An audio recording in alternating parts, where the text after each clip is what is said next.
Minister for Environment, Science, Technology and Innovation. May we please resume our seats. All right. So once again, we apologize for the delays. However, the good thing is we get to start now. Before we begin officially, I would want to invite Ms. Eunice Kanye to do the opening prayer, and then we kickstart the event from there. Please put your hands together for her as she comes.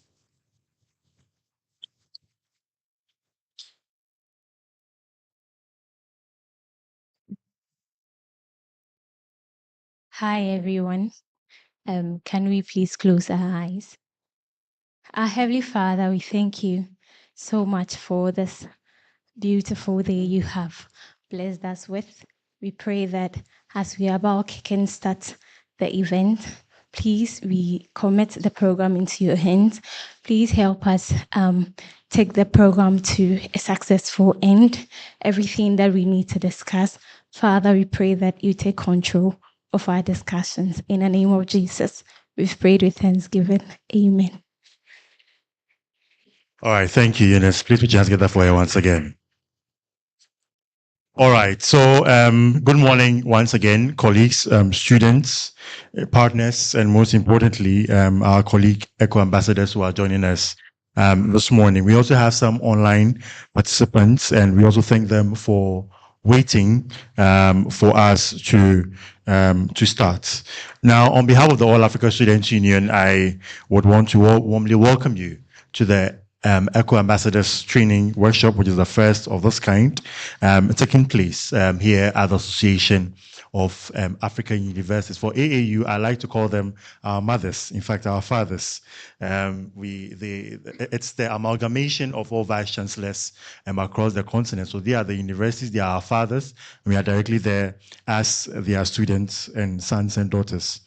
So we are gathered here simply not for another event, but for a shared mission for climate justice, for environmental equity, and for a greener, more sustainable future, which is led by young Africans and students. Now, Ghana is known for its deep forests, where it meets swelling oceans, where community efforts and indigenous ideas actually fight deforestation and flooding, and where young people are rising to become the bold protectors of our ecosystem. However, we would also know that even though Africa emits the least as compared to the rest of the world, we are the brunt of the consequence of climate crisis, a crisis that we did not necessarily create, but we bear the brunt of that. Now, this reality continues to remind us of the vital truth that climate change is not only a scientific or environmental issue, but it is a matter of social justice. And for the next 2 days, we'll be delving into the technicalities, into the issues, and then we would learn to become better advocates. Now, to kickstart us, as indicated, this is a partnership between the All Africa Students Union, the Oxfam in Africa, the Green Africa Youth Organization, and the Association of African Universities. So if Edward can hear us, Edward Francois Buchman is the Transformative Education Policy and Program Lead at Oxfam in Africa. Technical team, if Edward can hear us, to say some few remarks from Oxfam in Africa. Okay, perfect. All right, take it away, Edward. Perfect. Thank you so much for the introduction, Samuel, and good morning, everyone in Accra. And of course, for everyone online, I remember the last time I was in Accra was I think about last year in July. For the mid-year summit, I remember, Samuel, we had to run around with the AU back then. Recording stopped. And I think it reminded me again of how important it is to really work together. And I think Samuel and Asu and all of us as partners here together really understand that importance, is that we can't do this alone. The climate crisis is an immense challenge. And we are here today under the theme of a youth for sustainable futures and environmental justice. So what we are saying is, of course, is that the climate crisis is a problem, and it is a big one, but it is for us to come together to solve it and to make our future sustainable. Because we can know what has happened now, up to now, we know it is there. It has happened, but the past is living with us today and is going to influence that future unless we change it. And I think that is why um, Samuel emphasized justice. And I think that's something that is very important for us to think about. So for me as a South African, and for all of you here as Ghanaians, but also across our continent, and for where I live in Uganda, a big part for us is to think about is what is also justice? What is the inequities and inequalities that are there? As was already mentioned, our continent is the least responsible for the climate crisis, but is the most impacted. And of course, there are island nations in the Pacific. We are seeing also in Asia and in Latin America and other areas huge impacts from the climate crisis. And it is for us to think about how we can respond to that, be it in innovations, be it in entrepreneurship. And also for me, an important question is also education. We are seeing the education system having to respond to the climate crisis. And of course, on the one hand, we are learning about it, education, knowledge, and I think that's an important part of the workshop that we have today. Is also thinking, and is also coming to not just to work with knowledge and work with innovations, and also how to disseminate and bring about action, but also how are we impacted. I think in the education system, we are seeing climate shocks. We are seeing heat waves and loss of learning time. We are seeing huge impacts today already from climate shocks. And for us, it's also that case of to question what is actually also happening to us. What is happening in our communities and our own spaces? So on the one hand, education, I'm now just at least speaking of that because of for my work, but it's both how can it respond to it, but how is it being impacted and how can we mitigate it? And the only way we can do that is through collective action. We relying on private companies who are often causing the problem in the first place in many ways is not alone a solution. It is not just for the private sector, and we need also the public sector, and of course we have a lot of representation and engagement with governance and governments and many other spaces where we can work together, but it will really take a whole of society approach from young people who are also the most and I'm going to be honest, for the youngest, it is also the most at stake. Of course, we have to all work together, but for everyone here, I mean, okay, according to the AU, I am still a youth as well, because if you're under 35, we're still young. But I can at least say for us, for the younger you are, the more relevant this is even, because we are the ones who have the longest journey ahead of us to experience climate change and climate shocks. But to change it, we need to work on it now. And I think that is the disjoint, one of the biggest disjoints we have is how do we make sure that those who have the power and the influence and the space now are able to effect that change. And that's where we come together. And that's why I think at the end of the day, when I see that there's an eco ambassadors network that will also be coming out of this, I think that is also something that is fantastic because it is networks and movements is how we see change.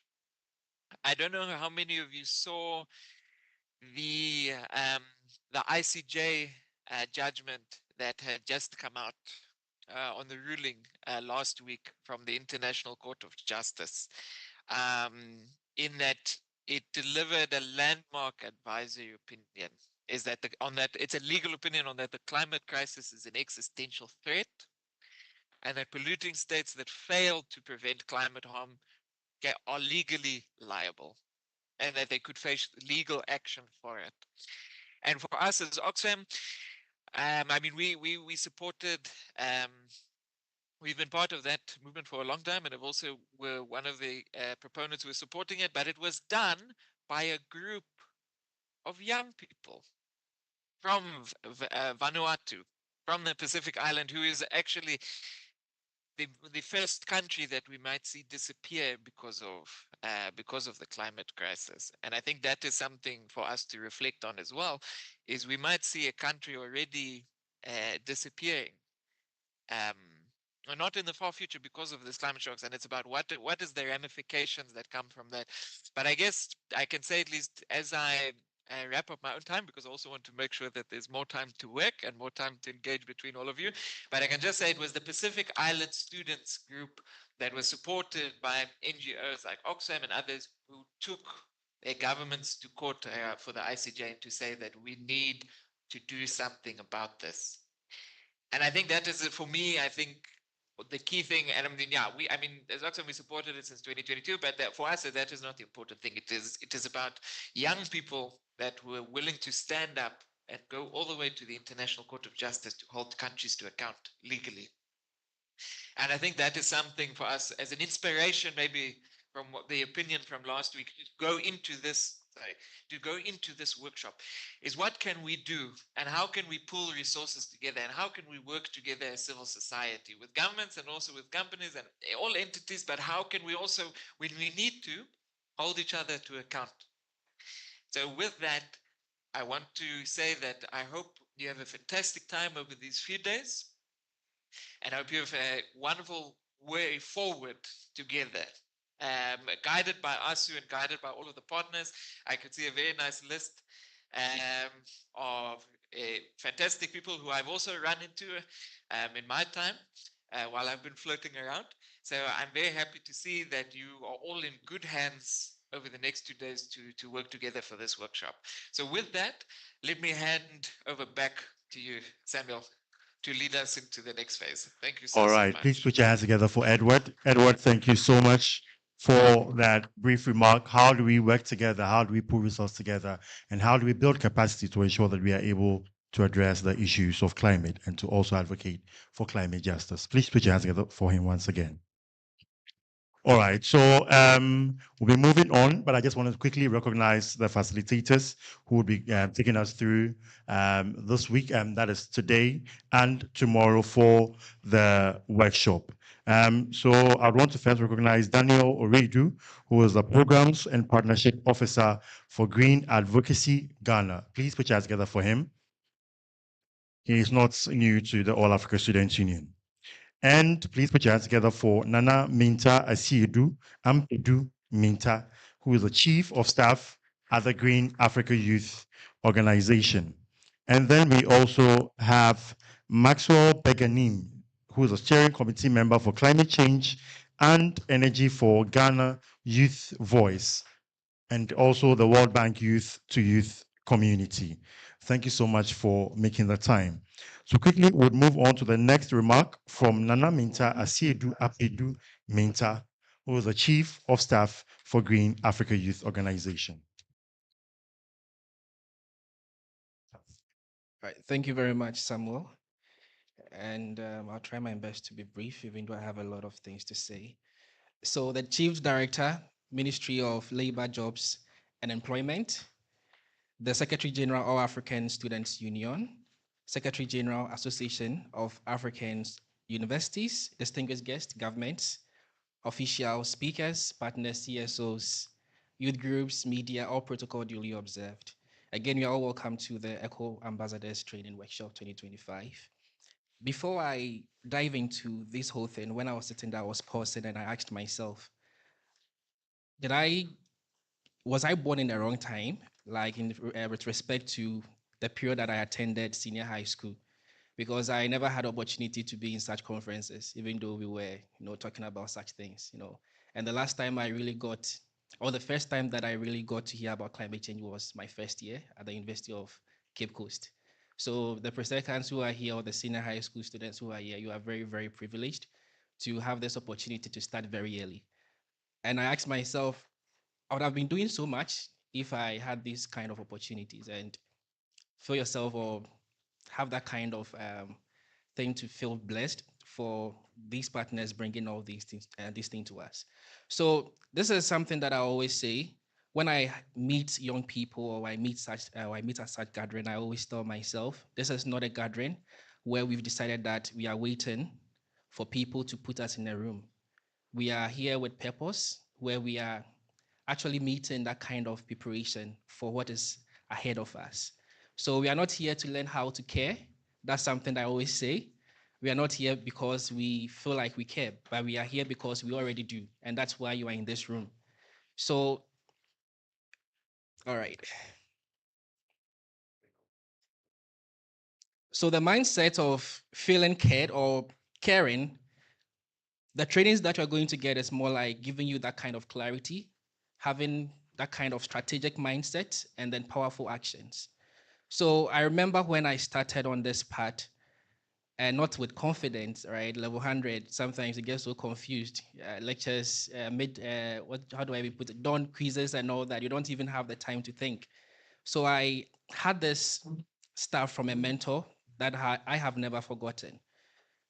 And I quote exactly the words that he said. You don't need permission to lead. You just need to decide that your voice matters enough to use it. And I'm passing on to the young ones who are here. You just have to start and have that kind of clarity where you want to go by finding your niche, the reason why you are doing all these things, and then the passion will follow and working with integrity. So we are, just as Edward mentioned, I'm just echoing the statement. We are not in ordinary times. Climate change isn't we're waiting for the next negotiations, the next consultations, and all that. Pollution isn't also taking a break. The destruction of the ecosystem doesn't pause because we are still figuring it out. All right. And justice, just as Edward said, it's not handed down, it's demanded and built. And this is the reality that we have to really accept. So, with that kind of clarity, Africa, this is something that we all know. Africa does not lack talent, we have it. Africa does not lack vision, it does not lack ideas, it does not lack the passion. What it has lacked for long is the power in the hands of those who live the reality, and that is you. And that's something that you have to really identify.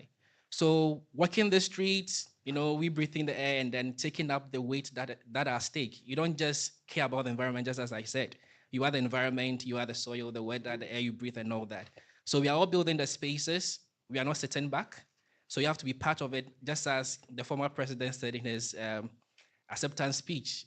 We need to be citizens, not spectators. And this is something that we really have to accept in there. So just to chip in certain things that Gaio does in terms of rebuilding the next generation of African leaders. So through our Africa Youth Climate Fund, we are resourcing the next generation of African climate leaders to date. We have founded over 70 youth-led climate initiatives across 20 plus countries, supporting frontline solutions rooted in innovation, justice, and community ownership.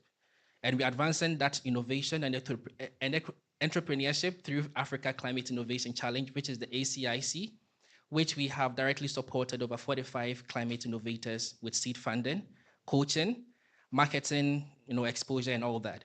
So many of these innovators have gone to, skill smart, climate smart agriculture, circular economy ventures, and the clean energy startups.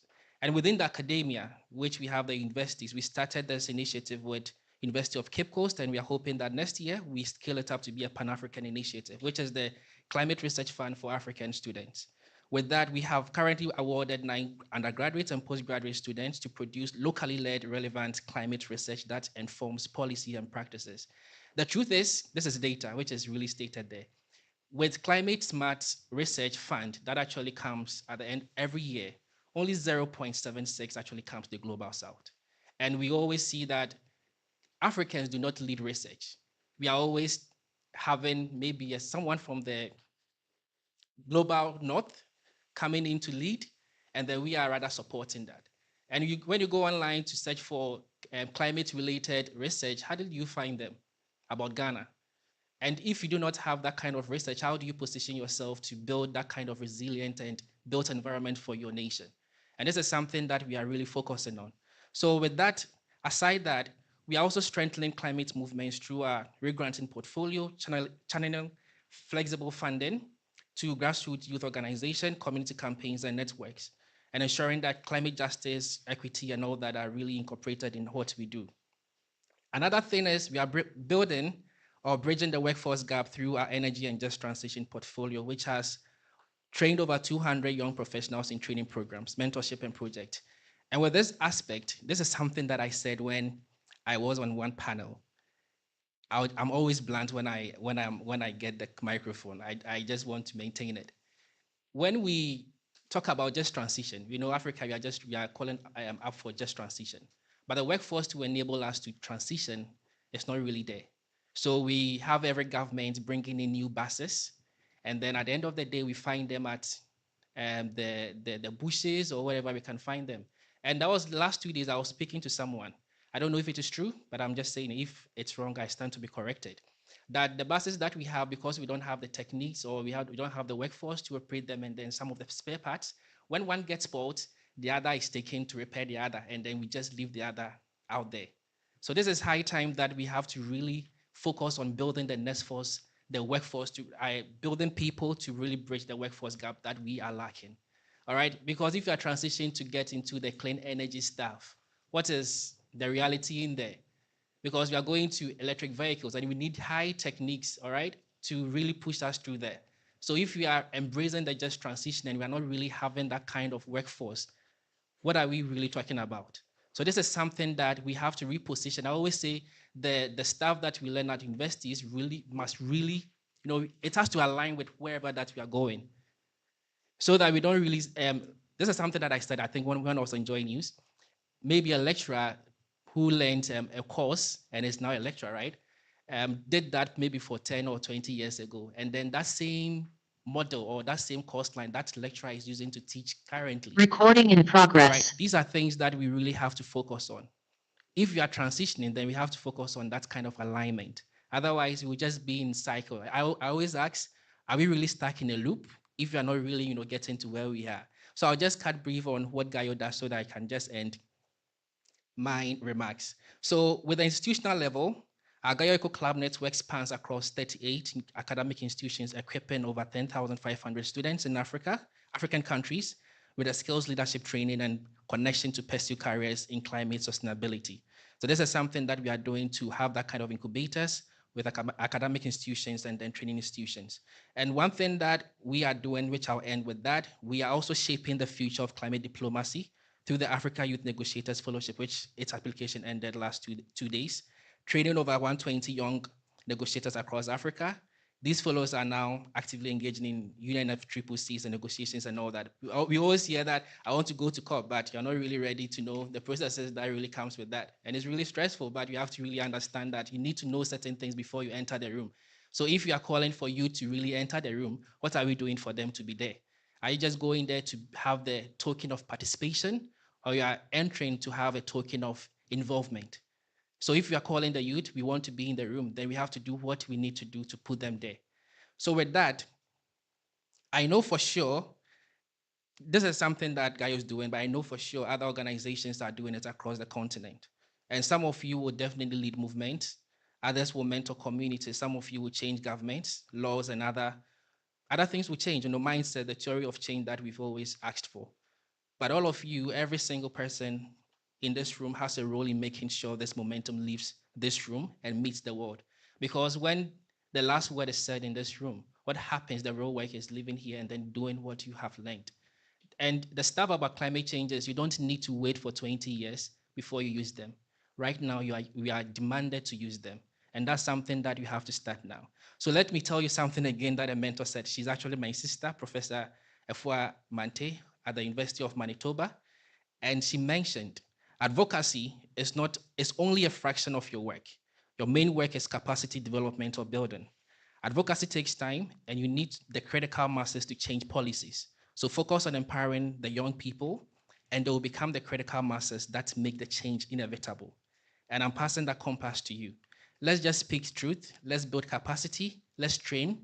Let's transfer knowledge, support, because when many know, many may move.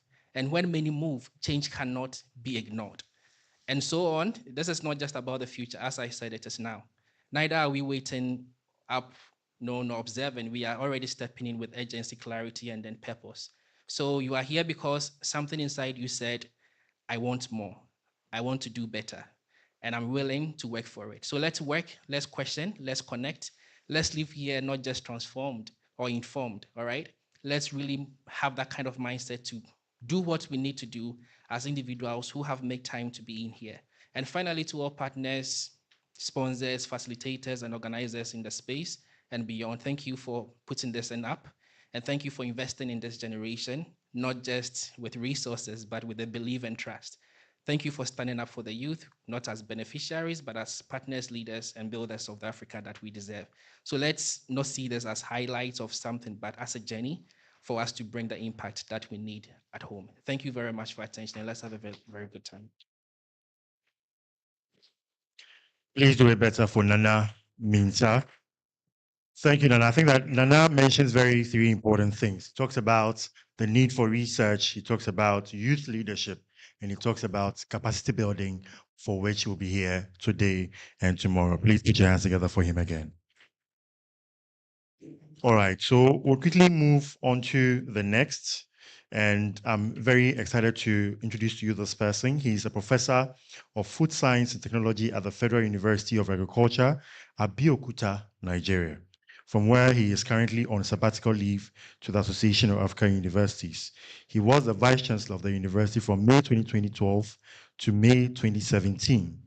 Professor Olusola Oyewale has over 36 years experience working in the African higher education space and has over 100 scholarly publications to his credit. He has served as a senior expert on quality assurance, mobility, and scholarships at the Department of Human Resources, Science, and Technology of the African Union Commission in Ethiopia, Addis Ababa, from 2009 to 2010. Prior to coming over to the African Union Commission, Professor Oyewale was the coordinator of the British government-sponsored project on the mobilization of regional initiatives for the revitalization of higher education in Africa. At the Association of African Universities, Accra, from 2007 to 2009. His assignments involved promotion and management of African continental research, networking, and research programs for development. He has also served as a project officer of the World Bank project on quality assurance for African higher education systems at the Association of African Universities from 2006 to 2009. I'm sure most of us were not born by then.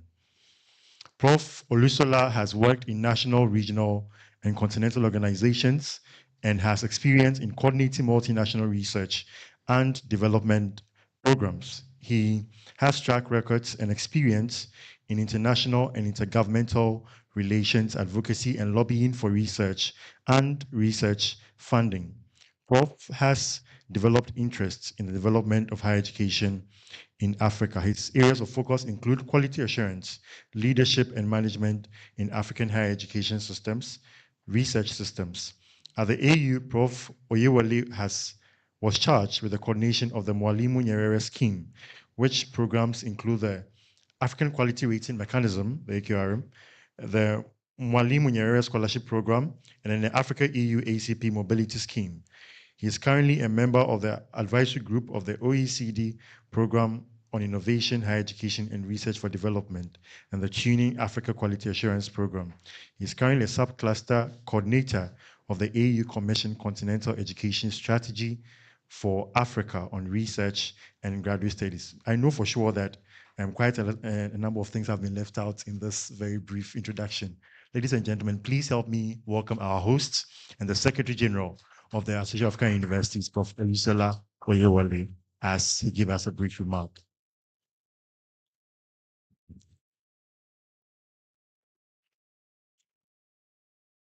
Our ministers and members of parliament, it's really a pleasure for us at the Association of African Universities to have you in our midst. I want to let you know that we are very grateful to the people and government of Ghana for hosting the Association of African Universities in Accra, Ghana since 1970. Indeed, it's from here that we coordinate activities of universities across the whole continent. Distinguished leaders, especially of the All African Student Union, the Secretary General. When they mentioned the Secretary General, I just realized that I'm not the only Secretary General in the House. We are more than one. Esteemed organizers and facilitators present here, dear students and young leaders, ladies and gentlemen, I'm deeply honored to be with you today at this important training workshop for ECHO ambassadors organized by the All African Student Union under the auspices of the Environment and Climate Action Working Group. It's really heartwarming to see young people drawn from both secondary schools and universities gathering with such passion and commitment to a matter of urgent importance. The earlier speaker said that he came earlier because he was not opportune to be exposed to what you have been exposed to now at his own time. But good enough, it's not too late for every one of us. The challenge of climate change and our collective responsibility for environmental sustainability is something that should concern every one of us at this particular time. Ladies and gentlemen, climate change is no longer a distant phenomenon. It's a present and present reality affecting every corner of the African continent. Whether you realize it or not, all of us, we've been experiencing the issues about rising temperature, unpredictable rainfall, desertification, the story about flood, not just for Africa, but for the whole world, coastal erosion, are some of the effects of climate change that many of us can see. But what people may not tell you is that it is having impact on our food systems. Food production is being affected. It's having effect upon our health activities. There are many emerging diseases that we never thought would get to us before now. Our infrastructures, our water resources, and livelihoods are being affected. Both the young and the old are experiencing the effect of climate change. Therefore, these changes we're experiencing now demands urgent, collective, and informed actions, especially from those of us who are here. I look at our numbers present here today. You may think that we are not so large, but you think that we should be addressing thousands or millions of people. But those of us who are here today, responsibility is being put upon us that whatever you learn from here, you need to teach others. You are supposed to be the ambassadors that will communicate the lessons to your community. It is therefore highly commendable that this workshop has been initiated to build awareness, inspire advocacy, and strengthen the capacity of our young people to become eco-ambassadors. You are supposed to be the advocates who understand the science of climate change, the socio-economic implications, and most importantly, the solutions that you and I can champion at every level of our society. I look at all of us present here, except for those of us on the other side. Many of us are young participants. But let me tell you, your presence here this morning is not coincidental. It is strategic and is symbolic. Whether you know it or not, you are the generation that will inherit the consequences of today's environmental decisions. Whether your government takes the right decision or not, the effect will be inherited by you. But can I also tell you, you are also the generation with the power, energy, creativity, and voice to change the current trajectory. Are you ready for this? Can we trust you with this? So you must not see yourself as a passive observer of climate policies or spectators to global conversations. Don't just see yourself as coming here to listen to some people who will talk about climate. In other parts of the world, it is people like you young people that are championing issues about climate. Now you are being called upon to take up the challenge.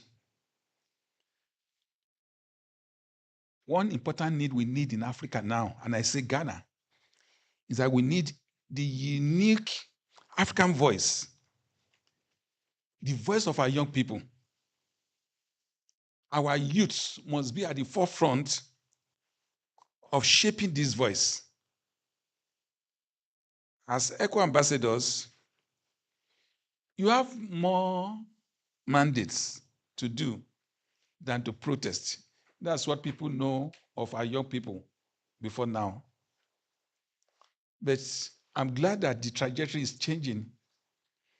You are being equipped to educate, innovate, and mobilize communities.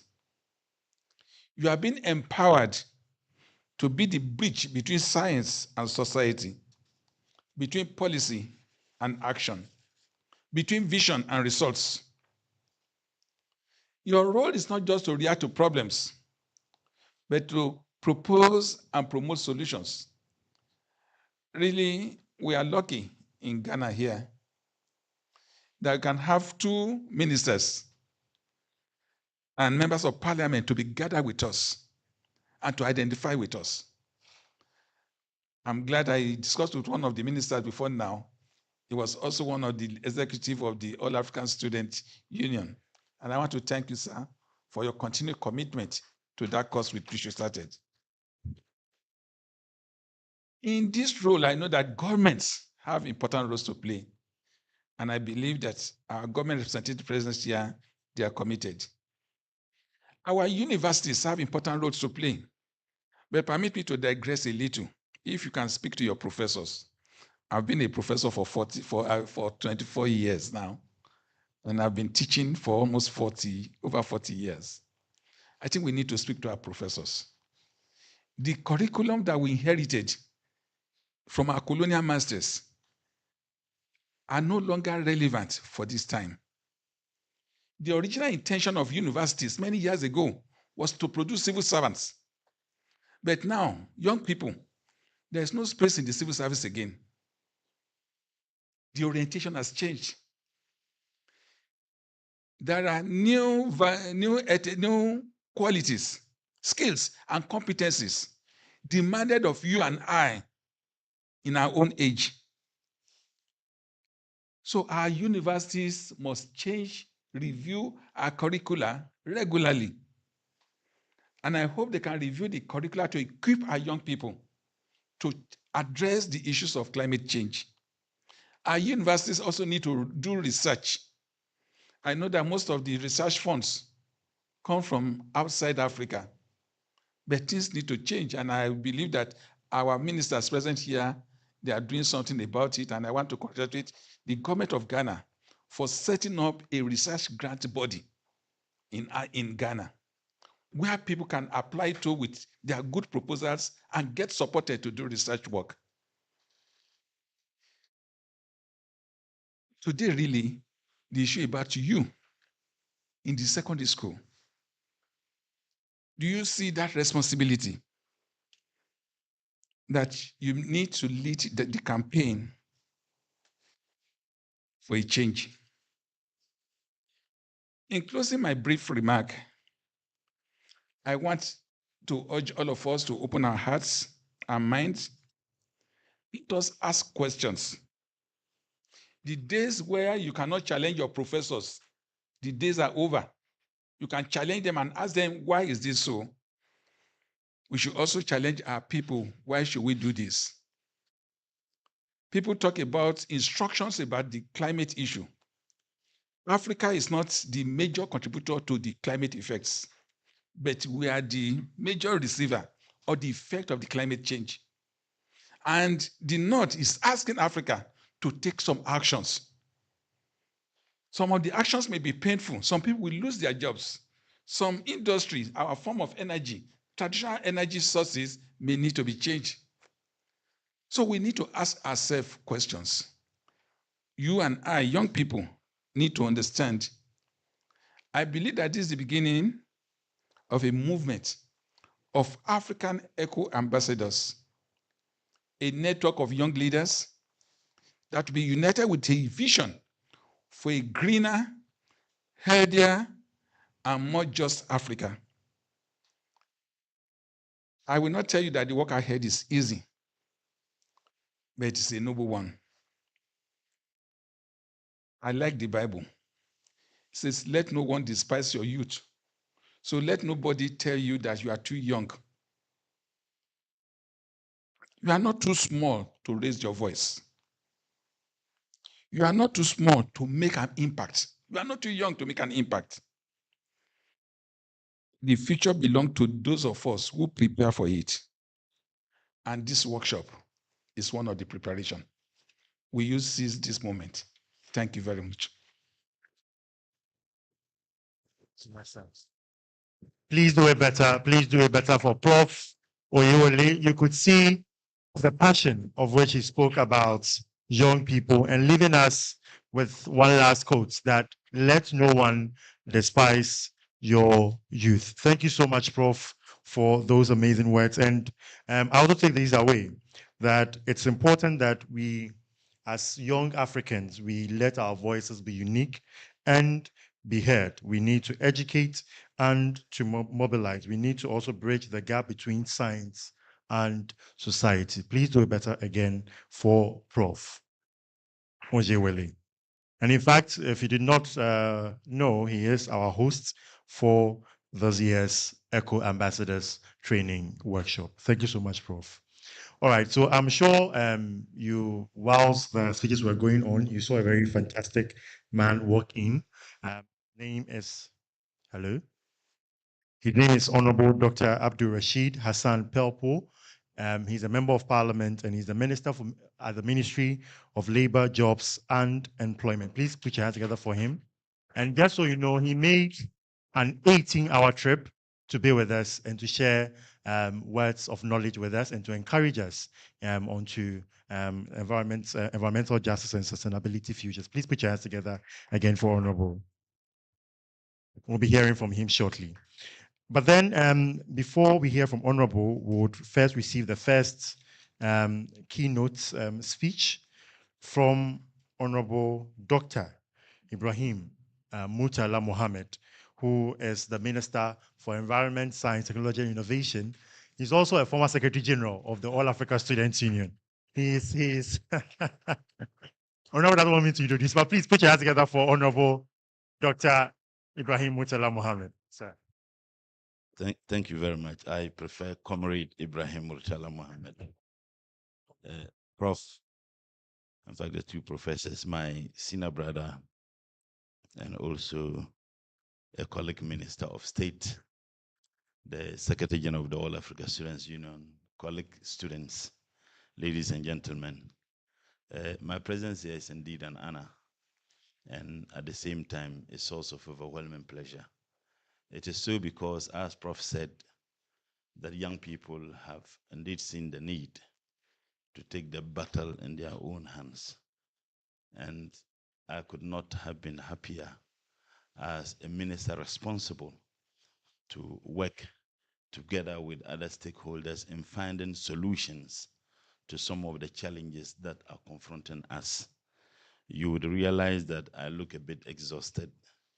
The whole of last 2 weeks I've been traveling, just like my senior colleague. I was in Kenya, came back, went to Geneva, came back. I returned from America yesterday, all in trying to find a global solution to environmental challenges confronting us.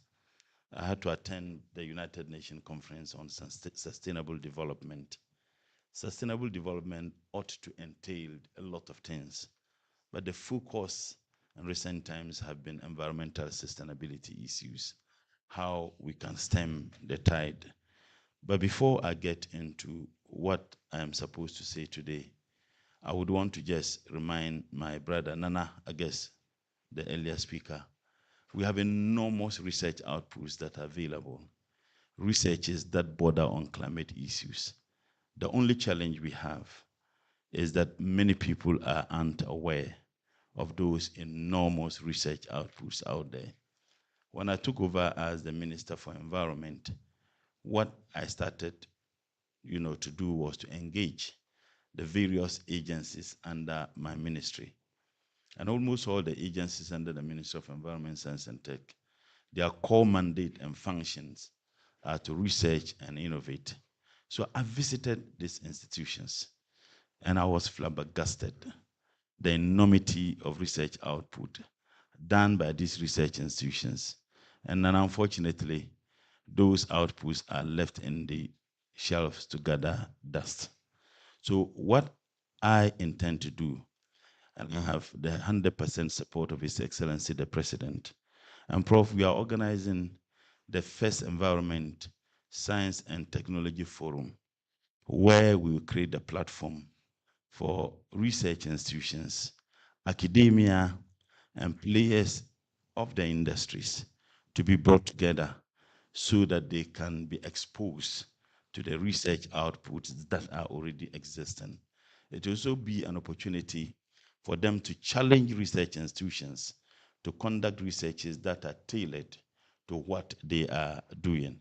So I think that we are getting there, and for us, that will be a huge opportunity to be able to solve some of the teething challenges confronting research institutions and our inability to conduct researches. Research needs time, it needs resources to be done. 40 years after Africa leaders declared in what is known as the Lagos Declaration that they were each going to advance at least 1% of their GDP for the purposes of research and development. Sadly and unfortunately, the average investment of GDPs across the continent for the purposes of research and development is 0.42%.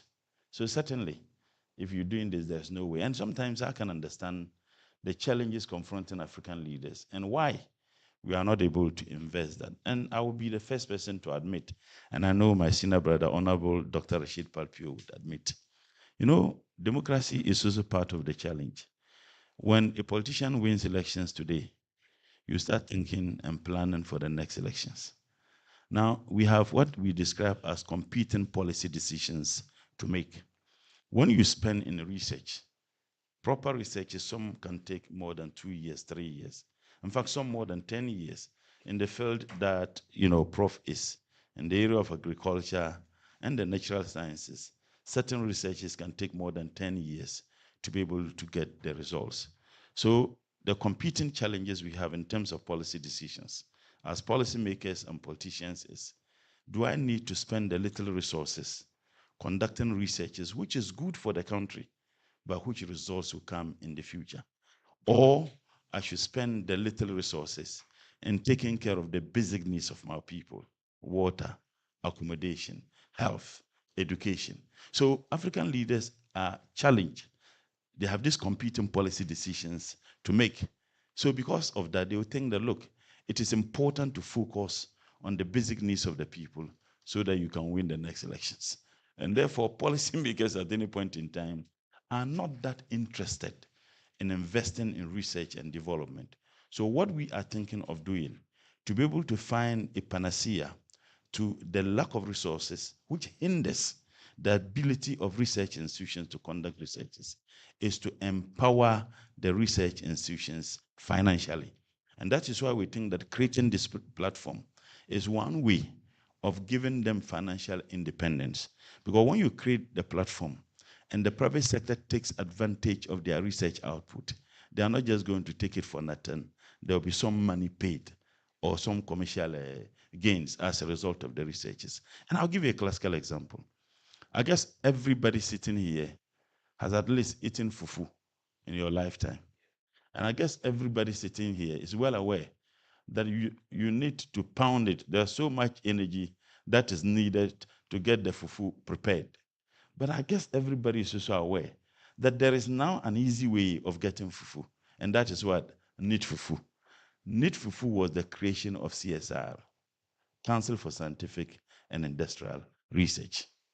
The first time I ate knit fufu, when I was the Secretary General of the All Africa Students Union, and I attended UNESCO program in Paris. And I can understand sometimes the challenges my comrade, they will be going through now. Now, I was supposed to stay in a hotel, but I was looking at the resources I have was not enough.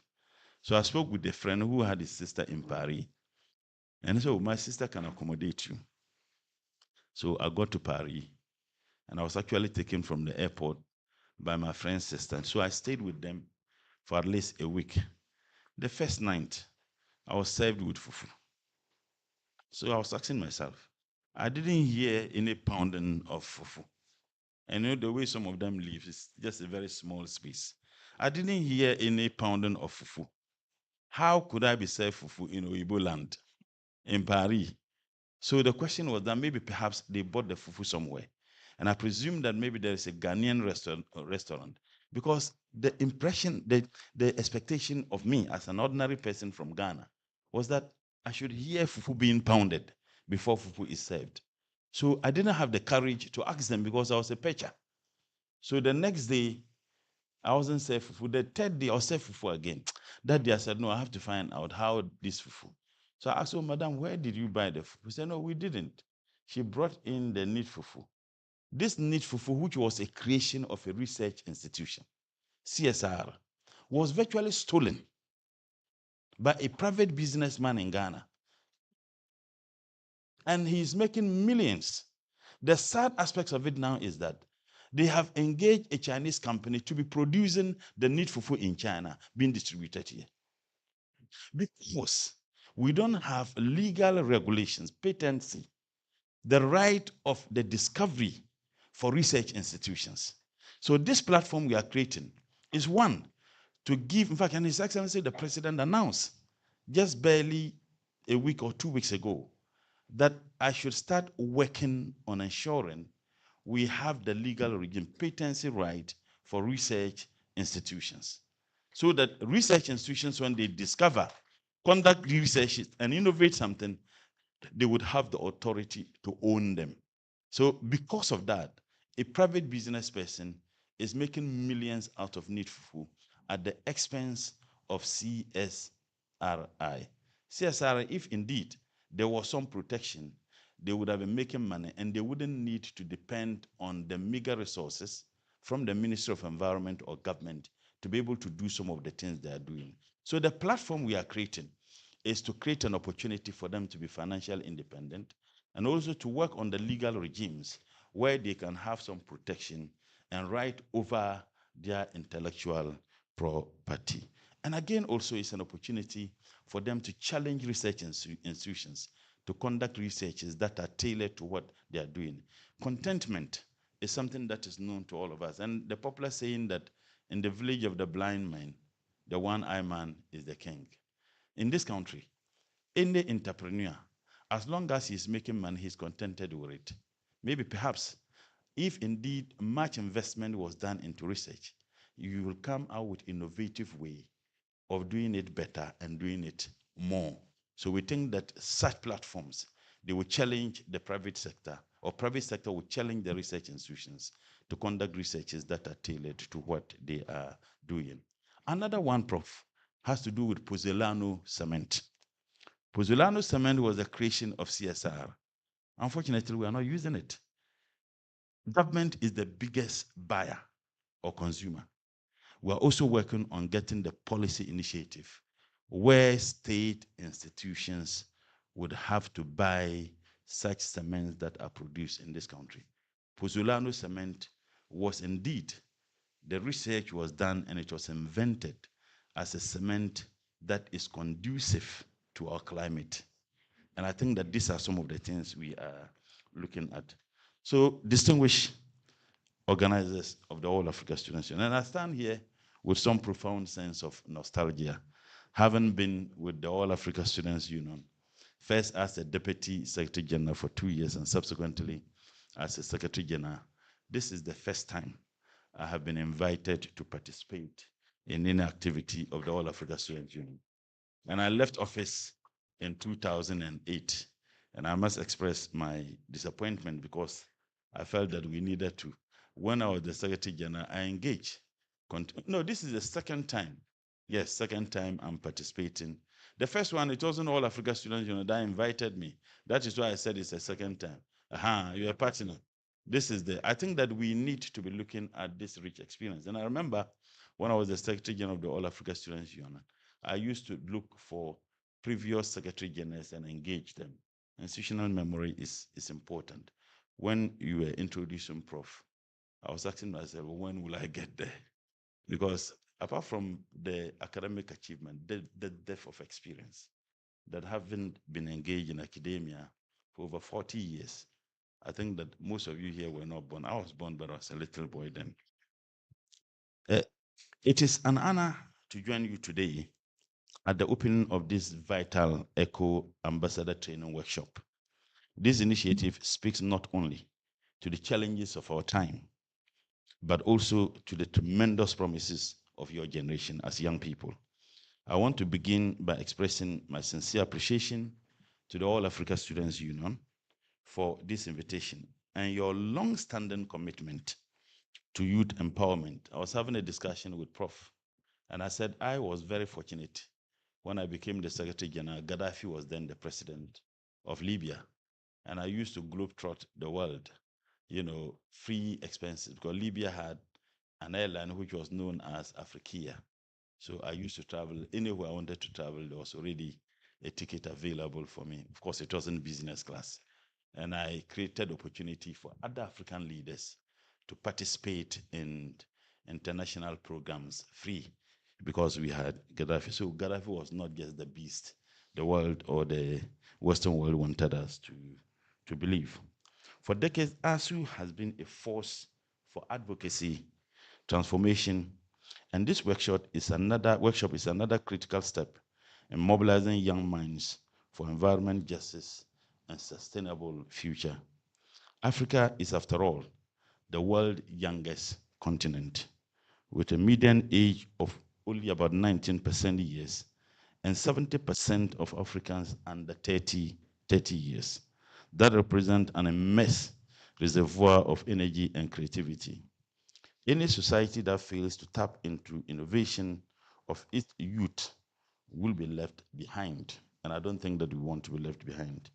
And I am confident that through gatherings like this, we are ensuring that Ghana and Africa large will not be left behind. The theme for this workshop is Youth for Sustainable Future and Environmental Justice. It's not just timely, it is necessary and essential.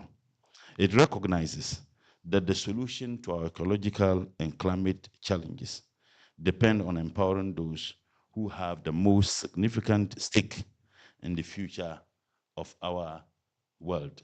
You have more stake in this world than us. Maybe perhaps we also say we have more stake in this world than Prof and Co. Because we are expected to live longer, even though babies also die. But that is the expectation. The truth is simple and sobering. Africa stands on the front line of a climate and ecological crisis that it did not cause. And Prof said that we are the producers of the least, yet we consume more. We produce 5% of the global emission, and then we consume about 4%. That is just unacceptable. While Africa has contributed only about 2 to 3% of global greenhouse gas emission, it remains disproportionately vulnerable to the climate impact. Rising sea level threatens our coasts. Floods and droughts ravage our communities with increasing frequencies. Biodiversity loss and deforestation are accelerating at an alarming rate. Here in Ghana and across the continent of Africa.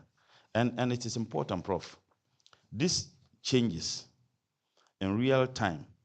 These changes in real time is no longer a fluke, but a reality that affects us. From unpredictable rains that challenges our farmers, to coastal erosion in Keta, to the encroachment of deserts in the Sahel. I am a farmer. Maybe perhaps some of you are aware. Last year, I had about 500-acre rice farm, and it was very profitable. So because of the margins that I made, I decided that I was going to increase it. I got another 400-acre farm. I spent over 200,000 Ghana cedis in preparing the land. And this year, whereas I was engaged in working on the other farms, and my farms are in Yaba, Kubori, in Savannah. I was away, and my boys were there with my tractors. They were preparing the other farms. So the new farm that I got, which I had a lot of interest and hope, which I spent over 200,000 Ghana cedis just working on that farm. I told them to go and start that farm. When they went, before they go for plowing, it rained, and they went and started, and the rain stopped. So when it stopped, they decided to leave that one and focus on the other farms. By the time they finished the other farms, the rain started. They came completed plowing on the other part of the 400 acres. When we were just about to do the broadcasting, because you have to plow, broadcast, and harrow, the rain started, and they said, let's wait. Maybe perhaps after 2 days, 3 days, if we don't experience rain, then we can do the broadcasting and harrow. Prof, I can't use that farm this year. The rains came heavy. No tractor can even venture to get in there. So the 200,000 Ghana cedis in the drained, the expectations I had is because we can no longer predict rainfalls. My father was a farmer. Dr. Rashid Papio's parents, they were farmers.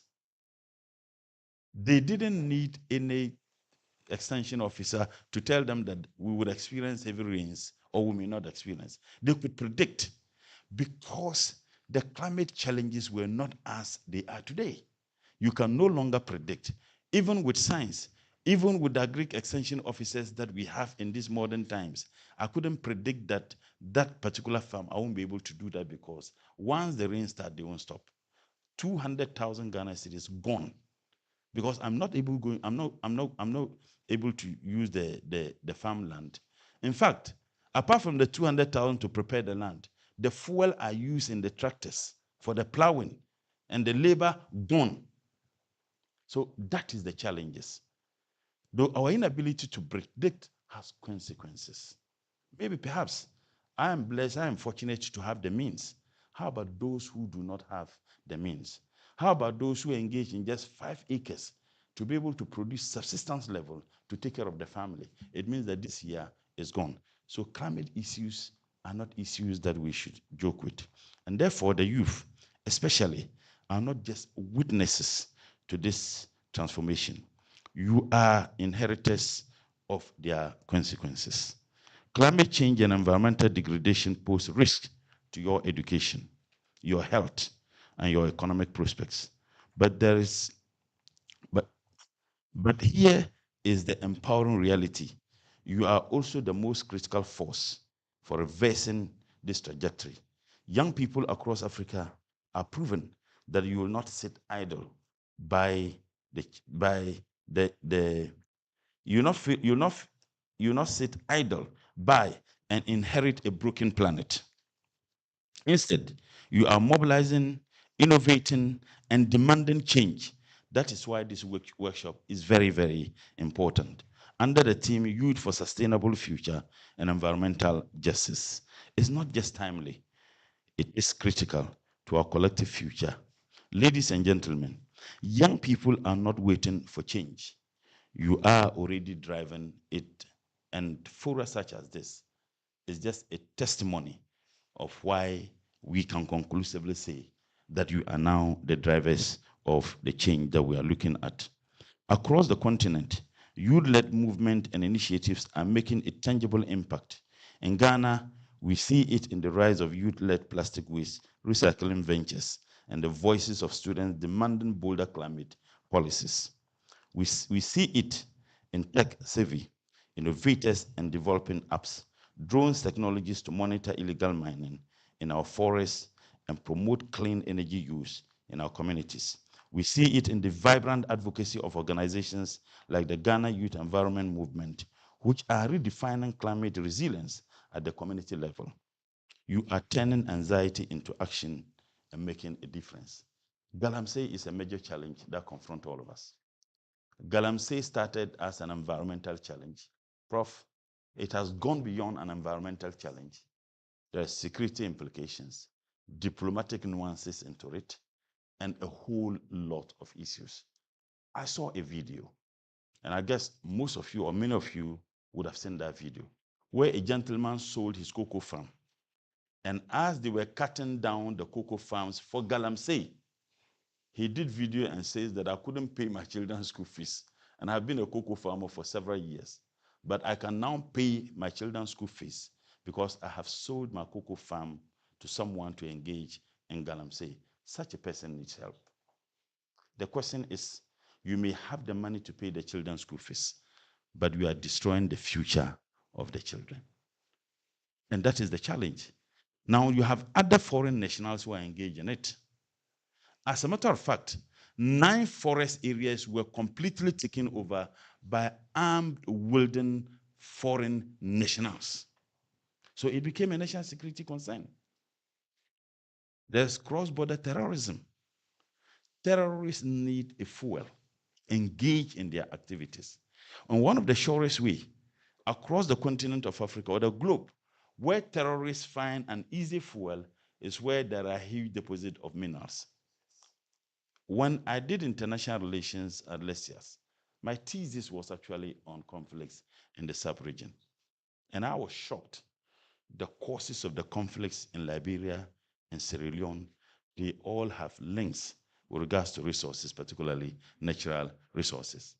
So it is no longer just an environmental challenge, it's a security concern. No matter what we have achieved, no matter the economic jargons, no matter the single-digit inflation, the city losing value, infrastructure development, if there is no peace, it is nothing. You all know what is happening in the world today. Where countries that were so advanced, there have been destruction as a result of conflict. We are all witnessing what is happening between Ukraine and Russia. These are countries described as advanced or developed countries. There is destruction because there is no peace. And ours is not going to be caused by some geopolitics and interests of states. It is going to cause by our own actions and inactions. And if I can borrow the words of Albert Einstein, he said that the significant problems that confront us can never be solved with the thinking we had when we created them. The problems of environmental challenges were not imposed on us by God. They were our own making. And that is why, Prof, the ministry decided that for us to be able to fight this and ensure some success within the environmental space, we need to engage or broaden the stakeholder engagement. Those of you who monitored my vetting, I was like one bread as a sheikh, another bread as a pastor. I was quoting verses in the Bible and verses in the Quran, espousing our responsibilities as people who claim to be religious, both in the Quran and the Bible. Go and read Genesis 2:15. Go and read Psalm 24. There are several verses in the Quran where we are admonished by God to take care of the environment we live in. And in fact, in Psalm 24, God virtually is saying that he is the embodiment of the world. And we have a moral duty and a responsibility. A country that prides itself as so religious, and religious leaders, we think that they need to incorporate in their preaching on the members and the sermons, environmental sustainability and responsibility. And these things we think are very, very important. A few years ago, a coalition of young activists in Ghana mobilized to stop the construction of a proposed coal-fired power plant on our coast. They rallied communities, leveraged social media, and even used the hashtag coal kills to raise awareness. Against the odds, they succeeded. The project was shelved in favor of clean energy options. The leader of this campaign was called Chibizi Ezekiel, went on to win the prestigious Golden Environmental Prize in 2020 for steering our nation away from coal. Young people did that. So if they can do that, I believe that you can do more. The leader of the youth and his colleagues achieved this feat against the position of officialdom. This is a testament to how youth action can influence national policy. You have the creativity to solve complex problems and the courage to speak truth, power. When you do, the world takes notice. But we must go further. If we are told to build truly just and sustainable society, we need your leadership, not just at the margins, but the center of our national and continental effort. What we have in Africa, Prof, is what I describe as cartoon scenario reality. Sometimes we engage young people, we want to take your views, and we are so happy. Or we're involved, or in the policy making, they invited us. But we don't even follow to find out whether the suggestions and recommendations we made were actually factored into the final decision. So we are happy, and that's what I describe as cartoon scenario reality. And I think that we need to be following through, not just the involvement, but to be heard, and to be heard very, very well. Which is why the government of Ghana, through the Ministry of Environment, Science and Technology, is committed to concrete actions that place youth at the heart of environmental transformation. We are committed to expanding environmental education and green skill training in schools and tertiary institutions so that every student is equipped to thrive in a green economy. 2, supporting youth-led startups and enterprises in areas like renewable energy, sustainable agriculture, waste management, and nature-based solutions through grant mentorship and incubator programs. Mainstreaming youth participation and environmental policy dialogue from local district assemblies to the delegation at the international climate negotiations. I think when Nana was talking, he said, it's not just about you participating in COP, and we have COP 30, which will be held in Brazil, but participating and making a meaningful impact. What we are looking at doing is that renewable energy projects such as the solar panel installation can create vast new opportunities for Africa youth, illustrating how climate action and economic empowerment go hand in hand. And let me announce that I sent a cabinet memo to cabinet, and the cabinet subcommittee actually approved. We shall be tabling it in the next cabinet. We are moving EV in this country. The reason why electronic vehicles are not being used in Ghana and in many African countries is, one, we don't have the infrastructure. I am using an electronic vehicle. Of course, the one I came here today with is not. That is an official car. But the vehicle I use is an EV. If I charge it, I can use it for 500 kilometers. But I only have the charging system in my home. That is why I have the charging system. Now, assuming I want to travel with that vehicle to my constituency in Tamale, and I charge it here, by the time I get to Chima, the battery runs out. And once the battery runs out, 5 minutes, once the battery runs out, it means that the vehicle would have to do what? To stop. So because we don't have the infrastructure, many people are unwilling to get into that space. So what we are seeking to do is to create the infrastructure by providing the charging centers across all fuel stations in the country. So once the infrastructure is available, people will be willing to buy. The second difficulty is the cost. So we are also looking at having some tax incentives for EVs and e-bikes, so that once we have tax rebate for them, the price comes down and many people will be able to afford. So we are not just looking at just the vehicle, even motorbikes. We are providing e-bikes, and largely those who are coming from the 5 northern regions of Ghana, where motorbikes are hugely used, they will be using motorbikes that are not dependent on fuel or gas. They'll be using the EVs. So that's what. So it is environmental clean, sustainable, and it is also cost effective. Because if I charge, and I remember any time I charge the vehicle, and I need to buy more credit for my electricity, it takes like 500 Ghana cedis addition. So if you take 500 Ghana cedis, and I can use the vehicle for more than a week, that is economically effective. And I think that that is some of the things we are looking at.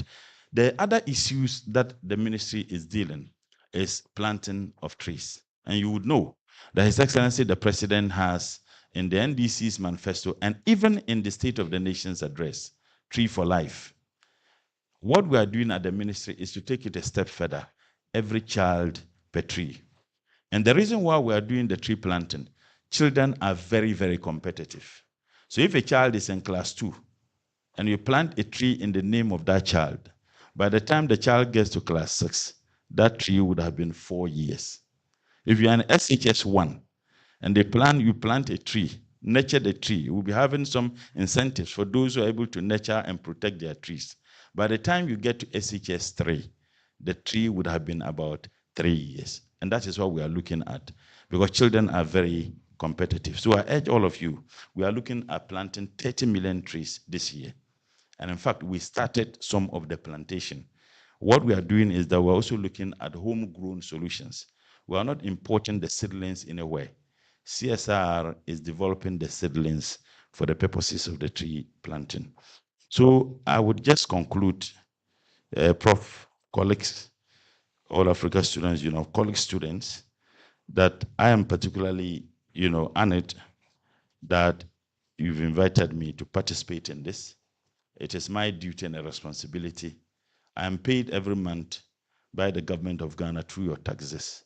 So I owe you a duty and a responsibility when you invite me to come and speak on issues that border in the ministry. And that is why my senior brother had to travel 18 hours to be here. It's not a favor we are doing you. It is our duty and a responsibility to honor such invitations when we have the time. I thank you so much for your listening here. Thank you so much. Please, can we do it better for Comrade?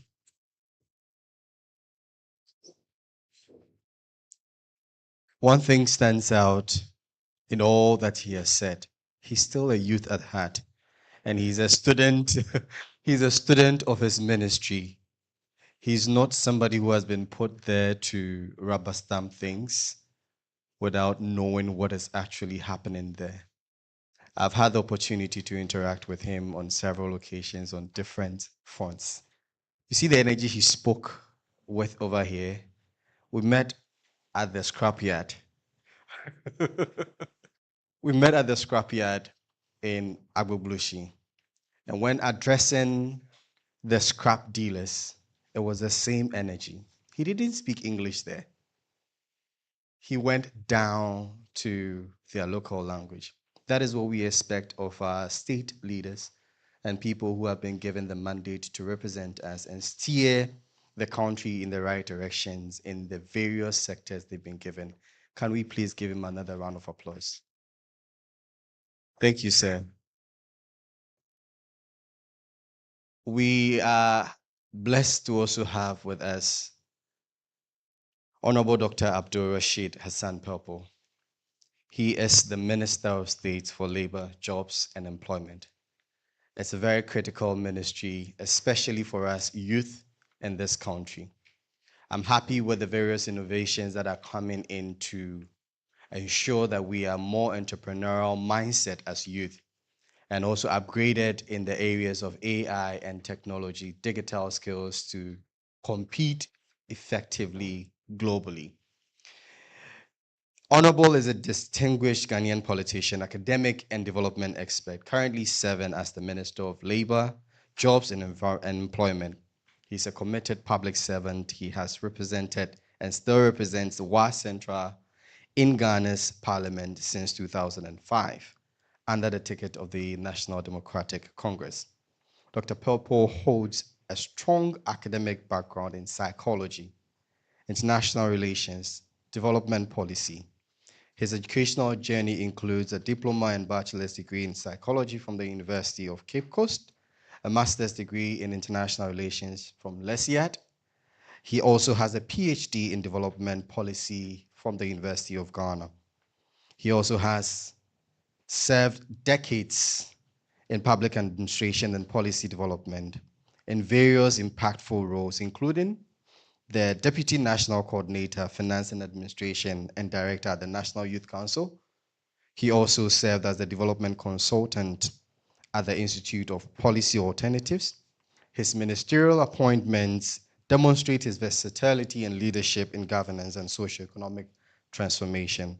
As the Minister of Youth and Sports in Ghana for 2009 and 2010, the Minister of State at the Office of the President in charge of private sector development and private public partnerships from 2012 to 2016, and the Minister of Lands,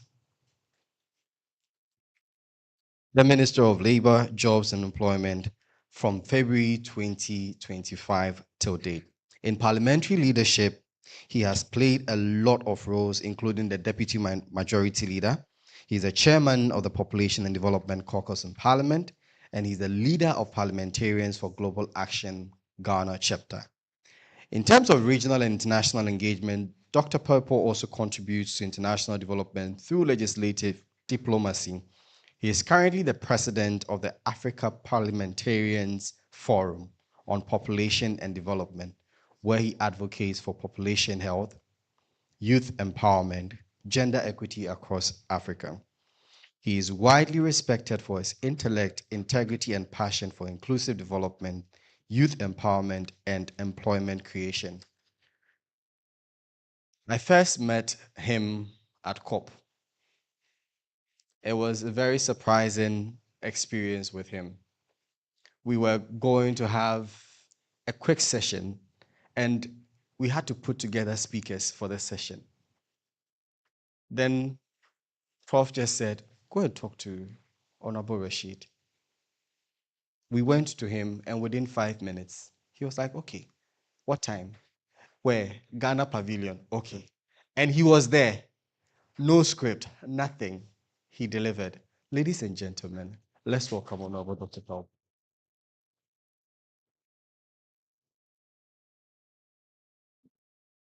Thank you, sir.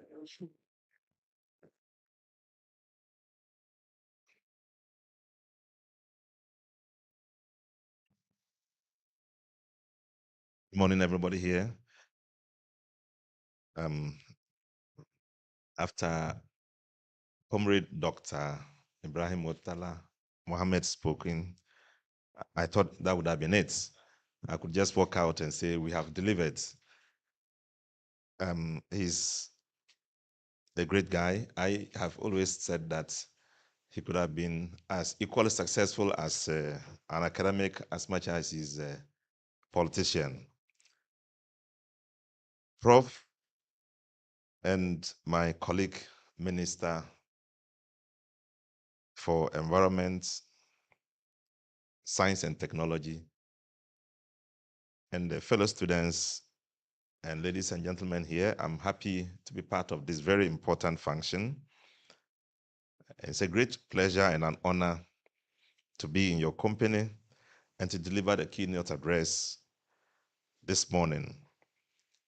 Every single time I have an opportunity to meet students, it's also an opportunity for me to say, youth is a transition. It's not an end to it all. You are passing through a system, and you are part of what we are going to call a change. And in every society where change does not occur, the society is stagnant. We want a change, we want a new mindset.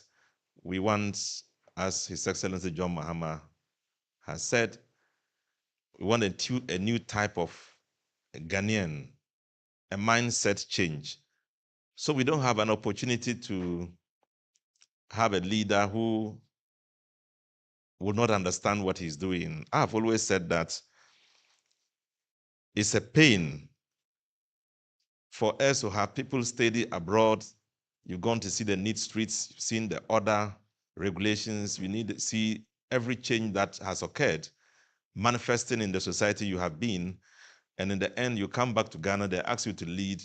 You are mobilizing money, busy mobilizing money, cheating government, building houses outside the country, rather than concentrating and making people great here. It's often a pain, and it's often like it's a waste of time for Ghana to sponsor you to do all these things, only to come home to cheat, to corrupt the system, and to corrupt government you are leading. So for young people who I'm talking to now, it is time to change our mindset, to reset our thinking, and to move forward to create a nation that we can all admire. I don't want to see anybody saying that, oh, we are comparing ourselves to Togo, we are better than Togo. No. Why don't you compare yourself to the United States, to UK, to Germany? Those are the leading countries. Don't compare yourself to a nation you are better in advantage than. Anyway, so I'm aware that the All African Students Union has long been at the forefront of championing youth development, education access, and advocacy on pressing issues affecting Africa. I therefore commend the Union for its unwavering dedication to empowering the next generation of African leaders with the tools, values, and networks necessary to drive sustainable development and climate action. The theme for this occasion, Youth for Sustainable Features and Environmental Justice, resonates deeply with the aspirations of our country and the African continent as a whole. It actually speaks to the critical role that every one of us has to play in shaping a resilient and equitable future. Ladies and gentlemen, my address today aims to expand on the broader theme, but focuses specifically on green jobs and African empowerment. Green jobs and youth employment, advancing decent work for the Ghanaian youth for a sustainable future. The subject of green jobs and employment is a very important one, especially in this rapid evolving environment and world of work we find ourselves in. As we confront the realities of climate change and environmental degradation, the transition to greener economy is no longer an option, but a necessity. This transition, however, represents an incredible opportunity, which is the emergence of green jobs. These are jobs in sectors like renewable energy, sustainable agriculture, waste management, ecotourism, and conservation, which are crucial for achieving environmental sustainability while also fostering economic growth. According to the International Labour Organization, an estimated 18 million jobs are expected to be created globally. If necessary, policies are put in place for a job transition from the brown to green economy. And for Ghana, and indeed for all African nations, investing in green jobs means investing in a future where our economy thrives in harmony with our environment. It creates new avenues for employment that are not only economically viable, but also environmental responsible. Fellow students, and let me say participants, Ghana as a country is committed to contributing to the achievements of the Paris Agreement on Climate Change, having ratified the agreement in 2016 and implementing its nationally determined contributions. We are a signatory and also serve as a co-chair to the United Nations Sustainable Environment Development Goals, which oblige countries to adopt environmentally friendly and socially inclusive development approaches. The Ministry of Labor, that's my ministry, Jobs and Employment, as part of its core mandate, is to ensure decent work opportunities for all.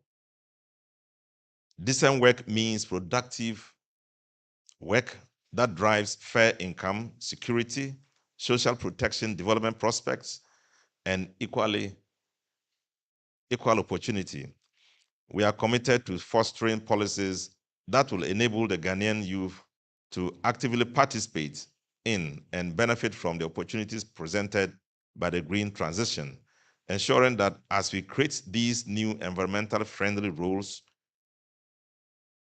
recognizing the potentially challenges, the ministry has developed the National Green Job Strategy to support the creation of green jobs through a coherent and effective policy coordination of all.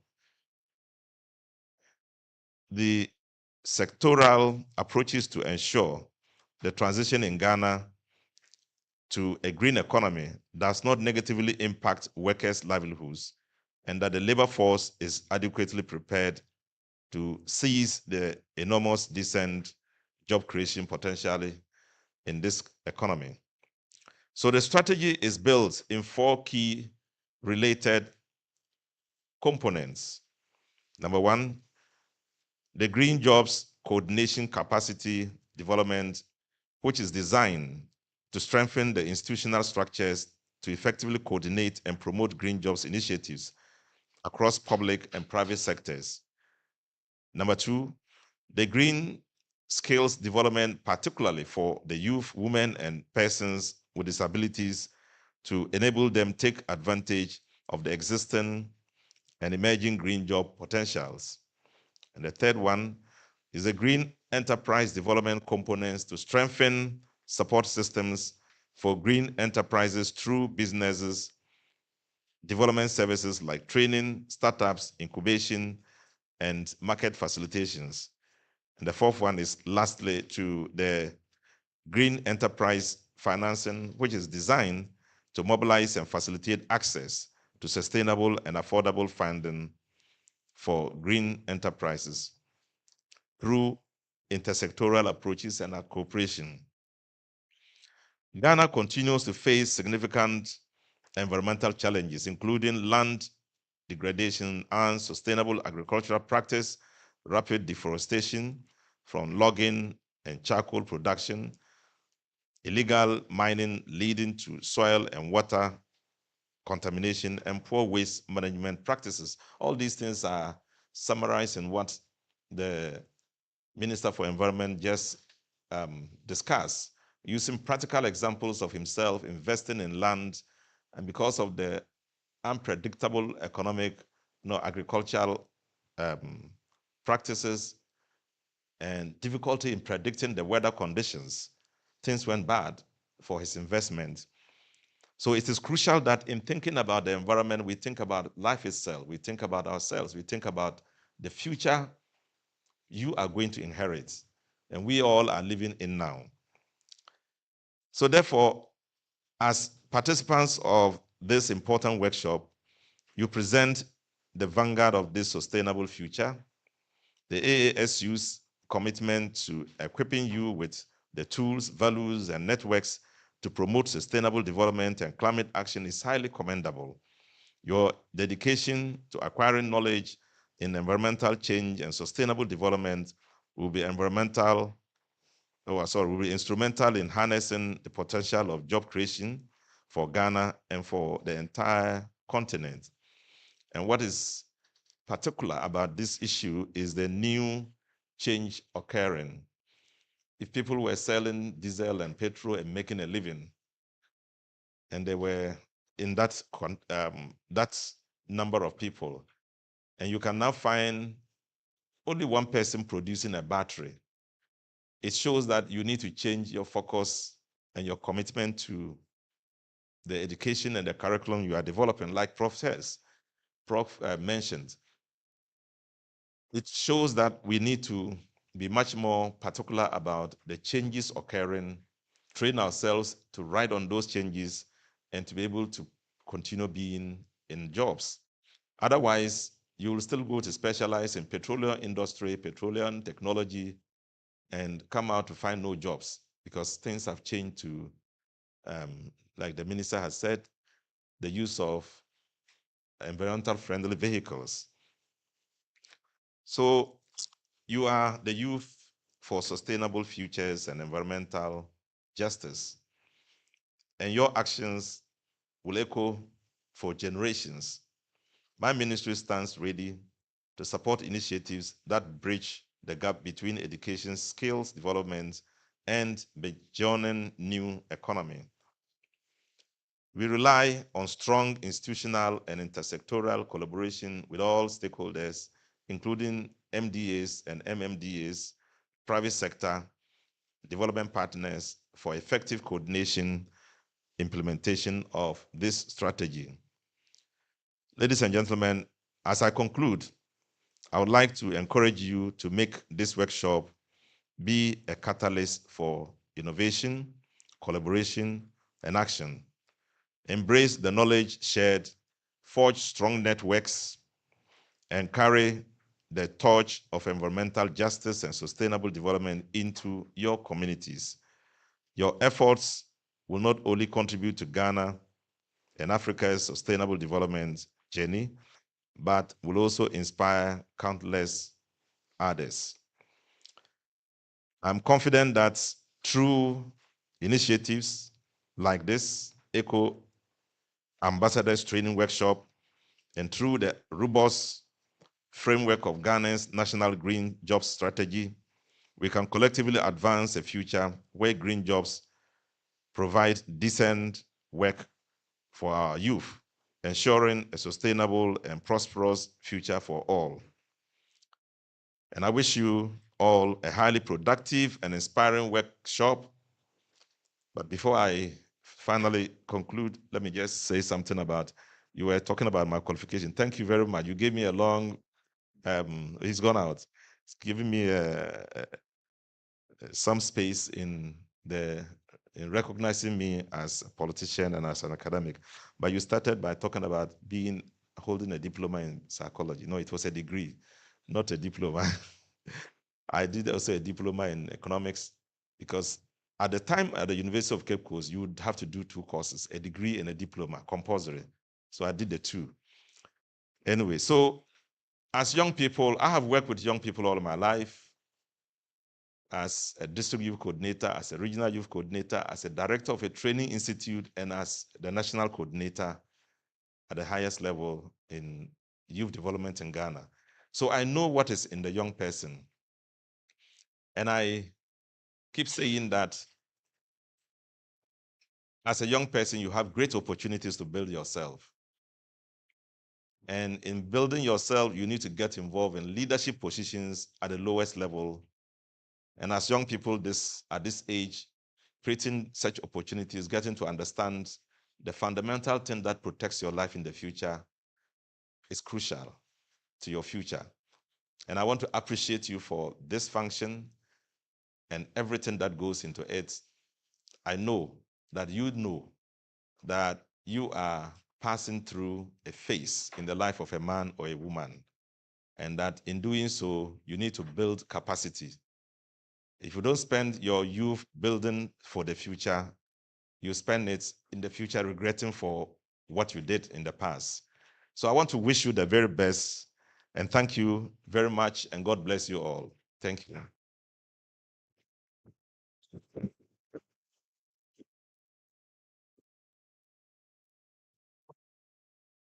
Please put your hands together again for our keynote speaker, Honorable Dr. Abdul Rashid Hassan Belpu, a politician and an academician. Please put your hands together for him once again. He charges us to endeavor to take on leadership roles right from the beginning as young people. All right, I think today we've had very fantastic speakers, right from Prof. Lusola to Honorable Dr. Mutala, and then finally to put the icing on the cake by Honorable Dr. Abdul Rashid Hassan Pelpo.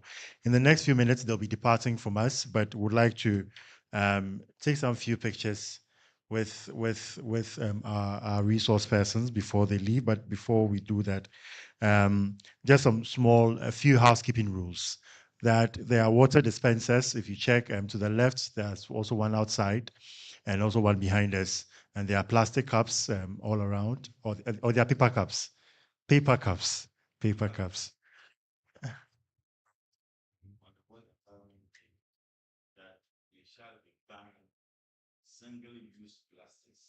Please put your hands together for His Excellency John Dramani Mahama. We are resetting Ghana one step at a time, aren't we? All right. So please, there are dispensers outside. There are paper cups, not plastic cups. There are paper cups around that you can use to get some water for yourself. Also, if you step out the door, the washroom is just straight ahead of you that you can use for your convenience. But please, our resource persons, can we please ask that you just come up together so that we take some photos, and then after that, I beg pardon.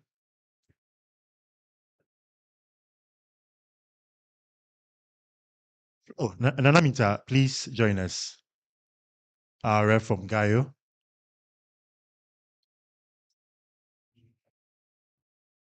And then Asu. Okay, I'll represent Asu.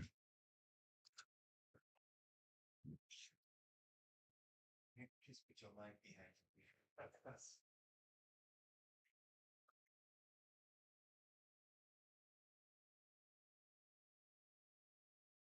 Right, and our facilitators, Daniel Profobadina, please join us. Maxwell, please.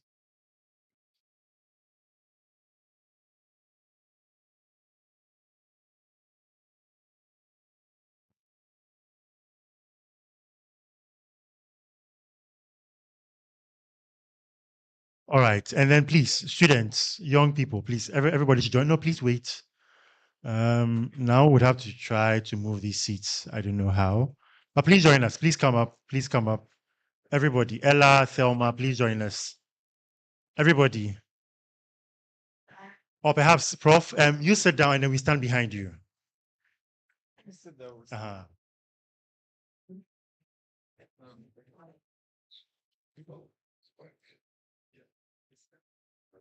Please come, please come. Don't be shy. Ideal College, how can you feel?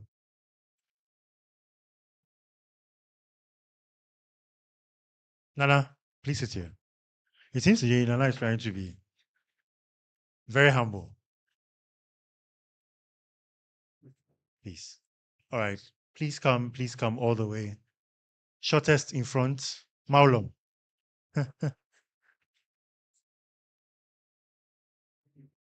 Salasi, join us.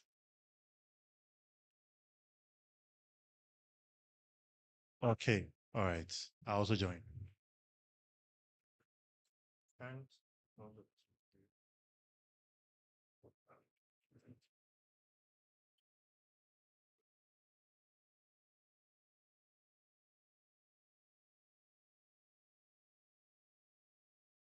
please smile unless you're hungry. Food is coming.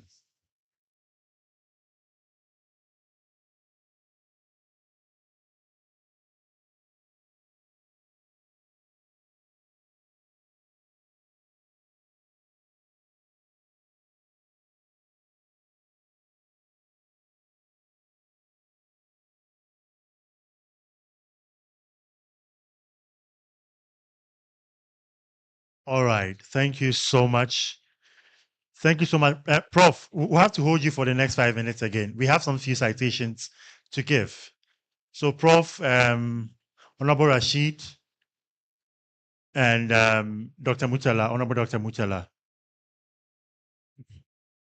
Yes and no, they are bringing it. So,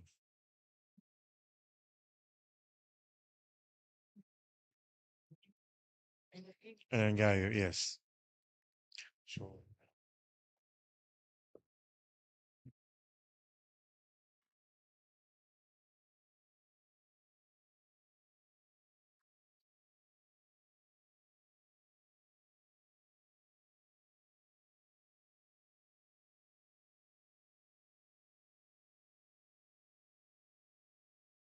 all right, perhaps I'll let the AU Secretary General present this to Honorable Dr. Abdul Rashid Hassan Pelpo, Member of Parliament and the Minister of Labor, Jobs and Employment. Our appreciation to you, sir, for making the time to be with us and to delivering the keynote address at the main edition of the Eco Student Ambassadors Workshop. All right. Then perhaps I would also ask Honorable Dr. Mutala Mohammed to present this to the Secretary General, Professor Olusola. One is a former Secretary General and one is a current Secretary General.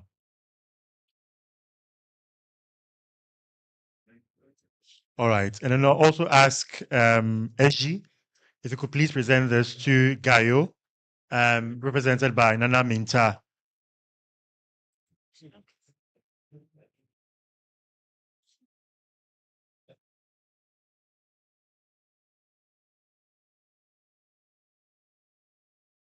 All right. So we have one more citation to give to Honorable Mutala. Is it here? Okay, I understand it's on its way. So please, some few minutes, and then we make that presentation. But no, perhaps if Honorable is in a rush, perhaps we could bring it to the office and maybe have a conversation about ASU again. All right, sir. Thank you so much. Please put your hands together once again for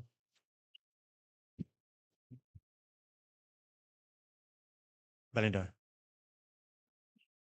All right, now I'll hand over to Daniel to handle the next sessions. I think it's a coffee break first.